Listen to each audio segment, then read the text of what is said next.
cinta itu buta. Di dalam syair Imam Abdullah bin Alwi al-Haddad, fasyaribul hamri yafhu ba'da sakratuhu.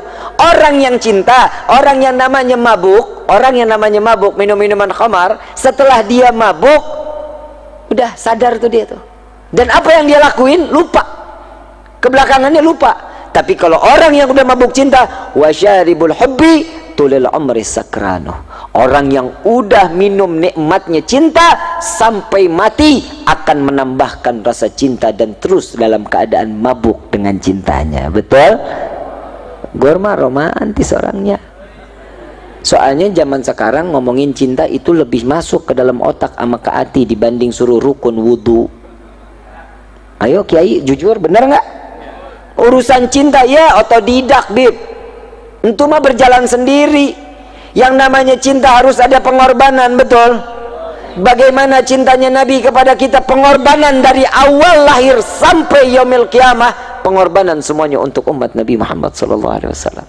Sampai diabadikan di dalam Al-Quran, laqad ja'akum rasulun min anfusikum azizun alaihi ma anittum harisun alaikum bil mu'minina raufur.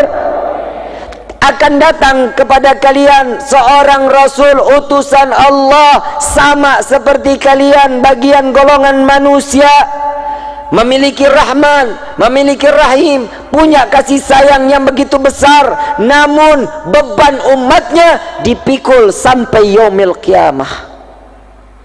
Beban umat dipikul, kita beban hidup kita sendiri aja udah males, belum ujian dalam hidup nih. Tapi ingat-ingat nih, ada ujian, ada azab ya, ada ujian, ada. Buat orang yang ujian, mereka yang punya kelas, orang sekolah punya kelas, ada ujiannya kan, ada tingkat kenaikan kan. Kalau dia bagus, nilainya bagus, bisa naik ke, kalau dia lulus dalam ujiannya. Kalau orang yang nggak mungkin sekolah, orang nggak sekolah, mungkin nggak ada ujian, mungkin naik kelas, nggak mungkin. Nih hidup kita nih kadang kita lupa nih. Nih saya cuma sekedar ngingetin, ada orang kalau kita tanya, kita tahu nih orang ibadahnya males, ogah, ngaji nggak mau, baca Quran enggak. Begitu datang ketemu kita, ujian besar sekali. Sampaiin nama dia, itu bukan ujian tong, itu azab baru di dunia. Kalau orang nggak ibadah, azab namanya. Tapi kalau orang yang ibadah, itu adalah ujian. Setiap ujian berarti Allah ingin mengangkat derajat kita di sisinya. Alhamdulillah. Enak kan? Enak gak jadi umat Nabi? Gue mah ogah ujian mulu. Ujian dalam hidup ini gimana cara hindarinnya? Yang pertama harus sabar, betul? Bagaimana caranya? Tapi jangan pernah minta doanya, ya Allah berikan tambah kesabaran buat diri hamba. Jangan. Ujian terus menerus loh. Katanya minta sabar. Ujian lagi, ujian lagi, ujian. Minta, ya Allah, setiap kali permasalahan dalam hidupku, jadikan itu pelajaran dalam hidupku, sehingga aku dapat menyelesaikan dengan makin dekat kepadamu. Itu mintanya. Ya Allah, tambahin kesabaran. Besok diuji lagi lebih parah. Ya Allah, kok nggak tambah aja. Salah doanya. Nih salah doa ada di zaman Nabi SAW. Saat itu ada sahabat Nabi SAW, beliau 3 bulan Nabi nggak ketemu sama beliau. Setiap taklim ada, setiap duduk taklim ada. Ditanya, kemana fulan? Badannya kekar, bagus, nggak kayak gue, kecil, kurus, hidup lagi. Senang amat lo tawanya. Tapi nggak apa-apa, gue punya kelebihan, hidung gue mancung, ganteng. Hadirin al-hadirat rahimakumullah. Saat dimana Allah subhanahu wa ta'ala telah menunjukkan kemuliaan Nabi Muhammad SAW, Nabi ini nerima beban kita dari mulai lahir. Di dalam Rawi Ad-Diba dijelaskan Nabi SAW saat terlahir ke dunia. Syekh Abdurrahman Ad-Diba menukil dari satu firman atau hadis qudsi, ya Jibril nadi fi sahril mahlukat min ahlil ardi was sama bittahani wal bisyarah fa inna an-nurul maqsun wa sirrul maknun awjad qabla al-wujudil asya wa ibda'il ardi was sama. Nih Allah subhanahu wa ta'ala mengatakan, wahai Jibril, beritahu penghuni langit dan bumi, cahaya yang selama ini aku jaga dan tersimpan di malam ini akan aku keluarkan di atas bumiku. Dan sedangkan aku, kata Allah, aku akan menghias langit dan bumi dengan gemerlapan cahaya yang begitu indah. Jadi yang ngerayain maulid duluan siapa? Siapa yang ngerayain? Terus ada yang bilang, jadi buat apa sih ngerayain maulid? Ngaji lo di pohon bambu, makanya ngaji. Di dalam Al-Quran ada sejarah. Di dalam Al-Quran ada sejarah apa enggak? Berarti sejarah dengan kita membaca Al-Quran sama enggak tingkatannya? Kita tahu Fir'aun, Al-Quran. Kita tahu Nabi Ibrahim yang ngebangun Ka'bah, ada di dalam Al-Quran. Kita tahu anjing yang boleh masuk surga, ada di dalam Al-Quran. Kita tahu mana yang halal, kita tahu mana yang haram, zakat wajib, salat 5 waktu wajib, haji jika mampu diberikan kewajiban, semuanya dari Quran. Semuanya ada peristiwa di dalam sejarahnya. Sama begitu pula Maulidun Nabi Muhammad sallallahu alaihi wasallam. Kita begini ini karena kita telah diajarkan oleh Allah untuk memuliakan dan mengagungkan Nabi Muhammad. Dari mana, Bib? Emang Allah mengagungkan? Ya udah dong, udah cukup kalau Allah udah mengagungkan dan memuliakan Nabi. Nah, ini perlu dijawab nggak nih? Perlu dijawab?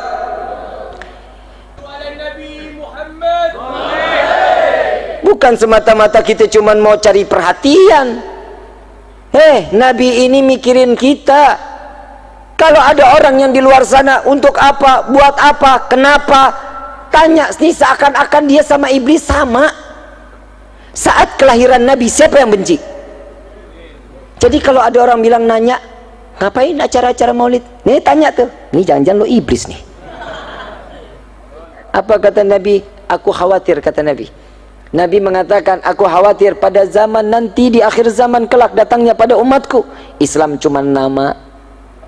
Sudah apa belum? Ngaku Islam, betul? KTP Islam, sholat kagak, ngaji durhaka, sadar. Alhamdulillah. Saya besok-besok pengen cari yang tempat daerahnya yang pada sadar aja masyarakatnya dah. Jadi enak, berasa nyadarinnya. Sebenarnya nggak usah disadarin, Bib, kita udah sadar, tapi kitanya aja yang blow on. Coba kita bisa kebayangin, Islam cuma nama, cuma sekedar nama. Namanya Islam, sama orang jahatnya luar biasa, mulut ngoceh aja. Orang tetangga beli kulkas, kita yang tempel koyok.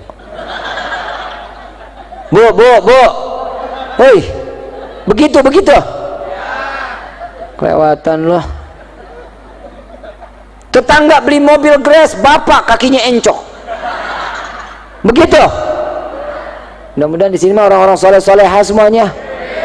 Saya nggak ngelihat ada keburukan di mukanya nih. Kalau kita ditampakin keburukan, waduh, benjol sono, benjol sini. Insya Allah, Allah baik sama kita ya, baik. Tapi kita nggak pernah baik sama Allah. Betul? Udah numpang di bumi. Kalau kita satu kali sholat Allah murka, kita diusir dari bumi, mau kemana loh? Ya udah, Bib, saya pindah ke dalam tanah. Emang tanah punya siapa? Bapak loh. Punya Allah. Ya udah, Bib, saya beli pesawat, saya naik ke atas bulan. Bulan punya siapa? Ya udah, Bib, saya tinggal di matahari. Buleng-buleng loh. Matahari punya siapa? Ya udah, Bib, saya tinggal di neraka. Neraka punya siapa? Kalau Allah sudah turunkan murka kepada setiap hamba, selesai hidup loh. Jangan main-main. Untuk masalah sholat nggak ada kata tawar menawar. Untuk sholat wajib, hukumnya wajib, nggak bisa jadi haram, nggak bisa jadi mubah, nggak bisa jadi sunnah. 1 tambah 1 sama dengan, bisa jadi 3. Kenapa? Ya sudah hukumnya, Bib. Begitupun Al-Quran, begitupun sholat kita, nggak bisa kita rubah. Kalau yang udah namanya sudah ketentuan Allah, ini maktub, nggak bisa dirubah, udah nggak bisa. Laki, ini udah maktubnya jadi laki. perempuan udah maktubnya, nggak boleh dirubah. Kenapa? Ini udah kodratnya. Kalau yang namanya takdir bisa dirubah, kalau namanya kodrat nggak bisa dirubah. Kalau takdir, bapak kita contoh, bapak kita seorang petani, bapak kita nyari duit, ibu kita cuman ibu rumah tangga, mungkin kulit cuci, nyari rezeki buat ngedidik anak-anaknya biar menjadi anak yang berguna, manfaat dunia wal akhirah. Bisa dijadiin sebagai anak nih, pengen ini anak jadi insinyur, mungkin ini anak pengen terus sampai kuliah-kuliah, nggak pengen jadi kayak bapaknya, nggak pengen jadi kayak ibunya.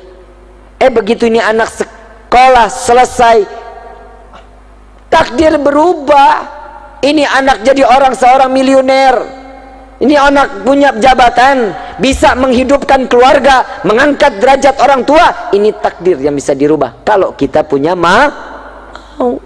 Alhamdulillah nih di Kuningan kan ada majlis ya, ada majlis Rasulullah Jalsatul Itsnain, majlis Rasulullah sallallahu alaihi wasallam. Hadir dong, mau nggak hadir? Di situ ada ketenangan di dalamnya, semua hidayah akan diberikan di situ oleh Allah. Tatkala kita berdoa, dewan-dewan gurunya alhamdulillah ilmunya sanatnya sampai ke Nabi Muhammad sallallahu alaihi wasallam. Dan Nabi di sini sallallahu alaihi wasallam dikatakan di dalam satu riwayat pula, Nabi ini manusia yang akhlaknya paling mulia. Tahu akhlaknya Nabi? Udah pernah dengar kisahnya akhlaknya Nabi? Udah? Ada satu nenek, ini nenek-nenek lagi yang ngomong ini. Ada nenek-nenek tua Yahudi, tiap pagi kerjaannya ngeludahin orang. Yang orang tersebut Nabi Muhammad SAW. Lewat Nabi diludahin, Nabi ulap mukanya pakai sorban dan dikatakan barakallahu fiik, semoga Allah limpahkan keberkahan. Dengan senyuman Nabi lontarkan. Besoknya Nabi nggak putar arah, enggak, Nabi lewat lagi, makin dekat jalannya. Makin besoknya lewat, deketin lagi. Sahabat sampai bingung, ya Rasulullah kok demen amat diludahin sih? Apa kata Nabi? Udah bener jauh, kenapa deket?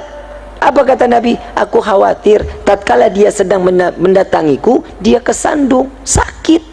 Lebih baik aku yang dekat biar dia tidak terlalu jauh meludahkanku, kata Nabi Muhammad SAW. Sallu ala Nabi Muhammad. Mulia Nabi Muhammad SAW. Saya kalau udah ngomongin akhlak Nabi, aduh, kita nggak ada apa-apanya akhlak kita, benar-benar. Itu yang pertama. Sampai 3 hari ini nenek nggak datang, nggak ada. Saat Nabi lewat, kok nggak ada yang ludahin saya lagi? Dicari sama Nabi, ditanya sama tetangganya, kemana ini nenek yang biasa nyapu-nyapu di depan rumahnya? Sakit ya Rasulullah. Khawatir Nabi, lari ke pasar, ngambil makanan, beli manisan, beli roti, datang lagi ke rumahnya, lihat rumahnya berantakan, diambil sapu, disapuin sama Nabi, disapuin, dianya lagi tidur, ditungguin sama Nabi. Sampai dia terbangun. Selesai terbangun dia kaget, ada apa ya Muhammad? Apakah kau ingin membunuhku? Tidak wahai nenek. Apa engkau ingin membalas untuk meludahi aku? Tidak wahai ibuku. Sampai dikatakan ibuku, kata Nabi SAW. Aku datang ke sini, aku ingin menjengukmu dan aku ingin memberikan makanan kepadamu sehingga engkau dapat sehat kembali, secepatnya engkau bisa menjalankan seperti apa yang kau telah jalani setiap pagi untuk meludahi aku, kata Nabi SAW. Disuruh sehat untuk aktivitasnya nggak berkurang. Ya Allah, mulia Rasulullah SAW. Nggak cuma sampai di situ hadirin. Saat di Taif, Nabi dilempari kotoran, Nabi dilempari batu, berdarah pelipisnya, duri tertuncap daripada pipi mulia manusia yang dimuliakan oleh Zat yang Maha Mulia, tertembus darah, ditadangin oleh Nabi. Satu demi satu tetesan keluar dari wajah Nabi SAW. Saat semua sahabat mengatakan, ya Rasulullah, biarkan, jangan kau tadangi, jangan kau tampung, biarkan darah itu menetes. Aku khawatir jika satu tetes darahku tertetes di tanah Taif, aku khawatir tanah ini akan ditenggelamkan oleh Allah Subhanahu wa ta'ala. Sedangkan aku masih berharap anak cucu mereka dapat beriman kepada Allah dan beriman kepada aku. Sallu ala Nabi Muhammad.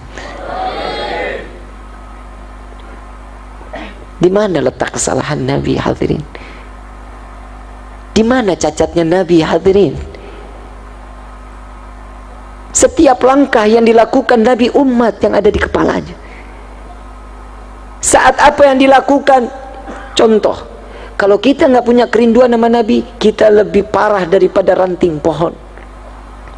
Ada satu pongkol pohon kurma yang udah mati, tiap hari disandarin sama Nabi. Tiap hari cuma Nabi sandar aja. Sahabat ngeliat, kok nggak enak banget tempat duduk Nabi, yuk kita bikin yang bagusan yuk, biar Nabi ngerasa nyaman, agak lebih gagah. Dibangun sama sahabat, dijadiin, ada mimbarnya, ada tempat duduknya, ada lekarnya. Pongkol pohon kurma ini disingkirkan, cuman jaraknya 10 kaki dari Nabi. Saat dimana Nabi sedang memberikan taklim, di satu malam tersebut terdengar suara tangisan seorang bayi yang telah lama tidak diberikan susu oleh ibunya. Nangis yang cukup luar biasa sampai menyayat hati Nabi Muhammad SAW. Nabi sampai menangis. Nabi mencari dari mana, dan bukan cuma Nabi yang mendengar, semua sahabat yang duduk di hadapan Nabi semua mendengar tangisan tersebut. Dicari, ternyata ada daripada pongkol pohon kurma tersebut. Ini di dalam sirah tersebut, Sayyidina Abu Bakar radhiyallahu anhu warḍahu, beliau mengatakan, aku tidak pernah melihat seorang ayah yang menimang dan memberikan belayan yang cukup mesra daripada anaknya, melainkan Nabi Muhammad menimang dan mengusap, memberikan belas kasihnya kepada pongkol pohon kurma yang telah mati, dibelai oleh Rasulullah. Wahai pongkol pohon kurma, apa yang kau tangisi? Ya Rasulullah, kemarin baru saja kulitmu bersentuhan dengan kulitku, keringatmu sampai kepada jasadku ya Rasulullah, tapi di hari ini engkau telah jauh dariku. Wahai pongkol pohon kurma, jarakmu tidak jauh denganku 10 kaki. Aku tidak tahan berjauhan denganmu ya Rasulullah. Wahai pongkol pohon kurma, apakah kau ingin aku tancapkan kembali di bumi? Diam pongkol pohon kurma tersebut. Apa kau ingin aku tancapkan di dalam syurganya Allah? Apa jawaban pongkol pohon kurma? Ya Rasulullah, tancapkan aku di dalam syurga. Jika di dunia kau tancapkan, sebentar lagi akan datangnya kiamat, maka akan binasalah aku. Tatkala engkau masukkan aku di dalam syurga, engkau tancap aku di syurga, aku akan selalu memandangmu dan selalu berdekatan denganmu ya Rasulullah. Huwa Muhammad, belas kasihnya sangat luar biasa, kecintaannya kepada makhluk, rahmatan lil alamin. Kepada siapapun Nabi memberikan tumpahan kasih sayangnya. Ayuhal hadirun jamaah rahimakumullah, kita ingat saat perjalanan Isra wal Mi'raj Nabi, malaikat Jibril tidak dapat masuk sama-sama menemani Nabi untuk berjumpa dengan Allah. Di saat itu malaikat Jibril mundur. Ya Rasulullah, aku tidak dapat melangkahkan kakiku satu langkah pun. Jika satu langkah aku masuk, maka akan hancur tubuhku. Saat dimana Rasulullah masuk, jubah beliau, imamah beliau, sorban beliau yang bukan diciptakan oleh Allah, mendapatkan kemuliaan dari Allah, berjumpa dengan Allah. Yang lebih teristimewa adalah sendal baginda Nabi Muhammad SAW yang ada di bawah telapak kaki Nabi. Kenapa beliau tidak terbakar? Kenapa jubah tidak terbakar? Kenapa imamah tidak terbakar? Kenapa sandal tidak terbakar? Karena tertempel dengan jasad manusia yang dimuliakan oleh Zat yang Maha Mulia. Hadirinul hadirat, kebayangkah kita setiap doa yang dipanjatkan oleh Allah, Allahumma ighfir ummat Muhammad, Allahumma ighfir ummat Muhammad, Allahumma ighfir ummat Muhammad. Kita yang buat dosa, Nabi yang meminta ampun kepada Allah. Kita yang ada di dalam hati, kebayang seandainya kita satu persatu hatinya terletak di dalam hati Nabi, wallahi haram neraka untuk kita. Dekati Nabi Muhammad, cari perhatian dengan Nabi. Andai saja kita seluruh ada di dalam hati Nabi Muhammad, maka akan senang di dunia dan akan senang di akhirat. Ayuhal hadirun jamaah rahimakumullah, kita sama-sama tidak pernah memandang Nabi dalam keadaan langsung. Lebih mulia ular yang memaksa ingin berjumpa dengan Nabi karena dia izin kepada Allah. Saat Sayyidina Abu Bakar dan Rasulullah berada di Jabal Nur, saat itu Rasulullah SAW ingin tertidur karena lelahnya Nabi. Ya Abu Bakar, izinkan aku tertidur di pahamu. Sebelum Nabi masuk ke dalam gua, semua lubang ditutupi. Semua lubang, khawatir ada binatang yang buas menyakiti Nabi Muhammad SAW. Jubah setelah habis, satu lubang yang tidak lagi tertutup. Saat Nabi masuk, Sayyidina Abu Bakar sudah duduk, ditutup oleh kaki Sayyidina Abu Bakar Siddiq radhiyallahu anhu warḍahu.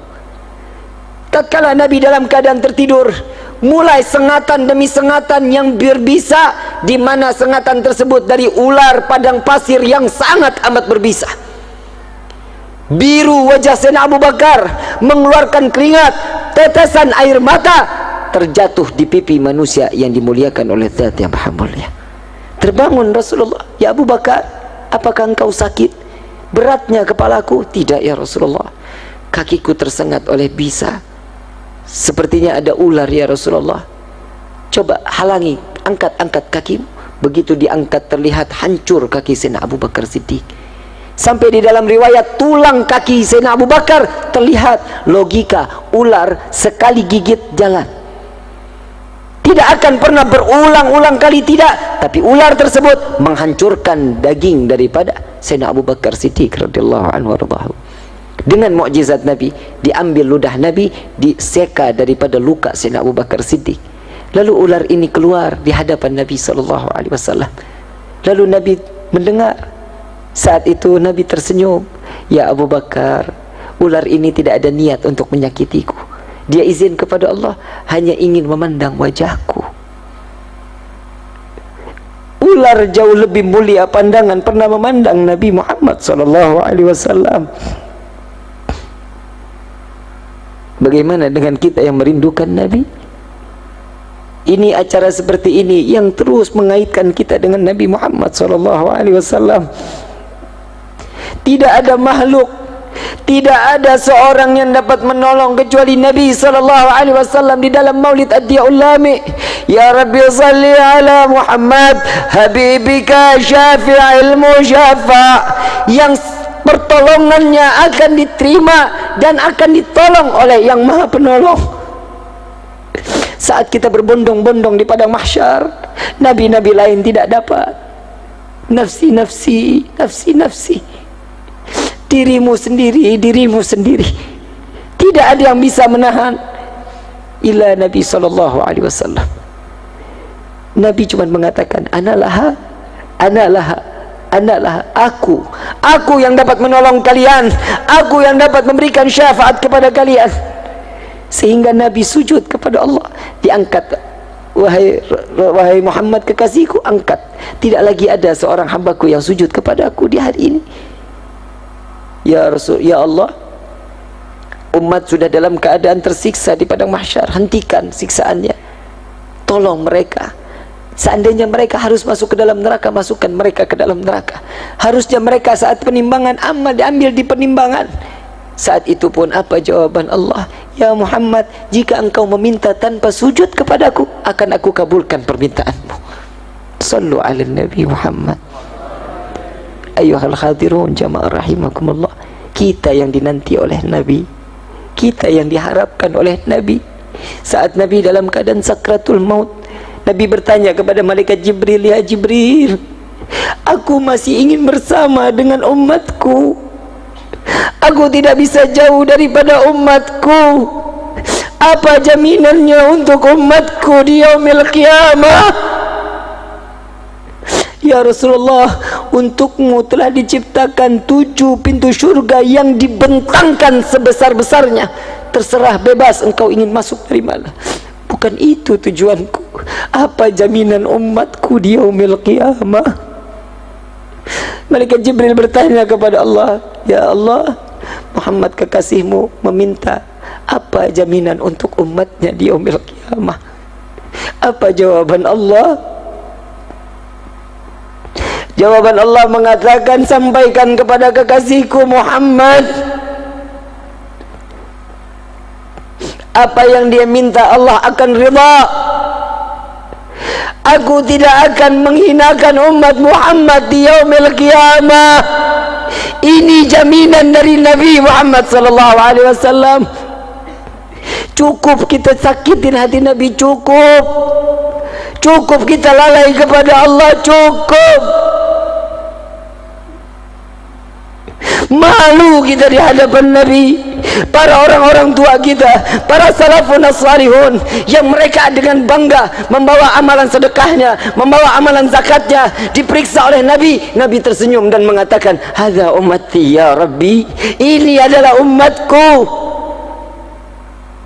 Bagaimana kita saat kita dipanggil oleh Allah dengan banyaknya pikulan-pikulan dosa di hadapan Allah, disaksikan oleh Nabi Muhammad, dibuka amalan, tidak ada amalan melainkan dosa. Jika dulu Nabi dilempari batu, Nabi dilempari kotoran, saat dimana Nabi menerima yang tidak enak, cacian dan makian, di akhir zaman seperti ini tidak segan umat Nabi melemparkan tumpukan dosa ke wajah baginda Nabi Muhammad sallallahu alaihi wasallam.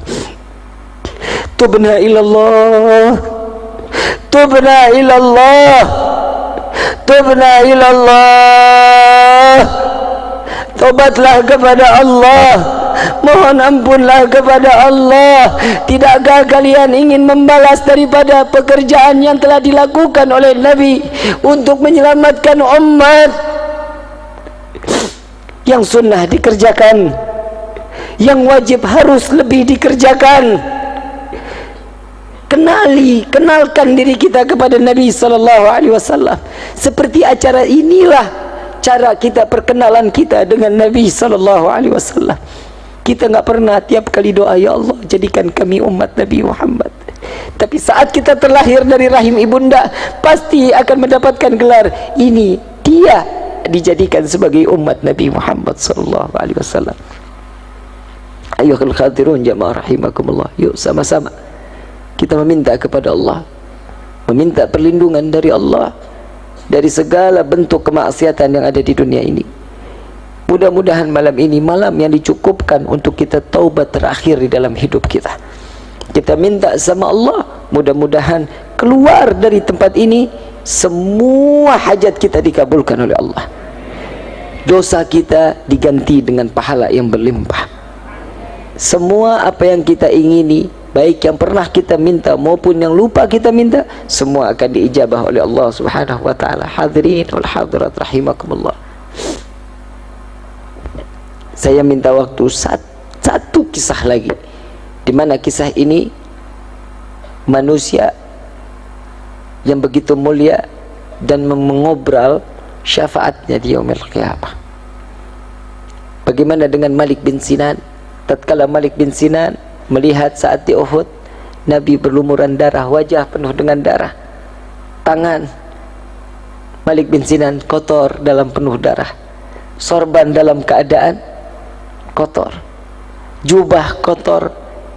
Saat itu Malik bin Sinan mengatakan, ya Rasulullah, bolehkah aku membersihkan luka yang ada di wajahmu? Silahkan wahai Malik.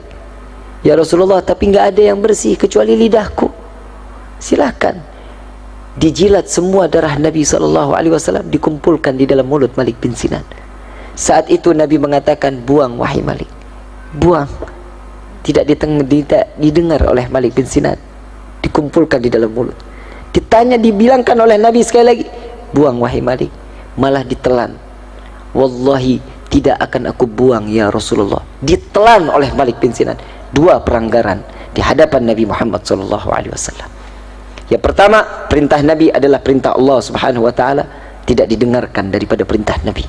Yang kedua, melawan perintah dengan cara yang harusnya dibuang, dia malah ditelan. Dua pelanggaran besar fatal.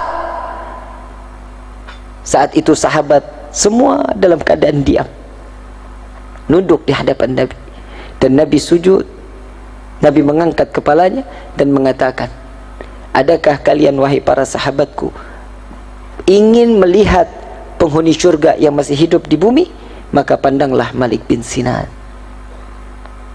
Malik bin Sinan mendapatkan anugerah terbaik dari Allah dan mendapatkan abadinya beliau di dalam syurganya Allah.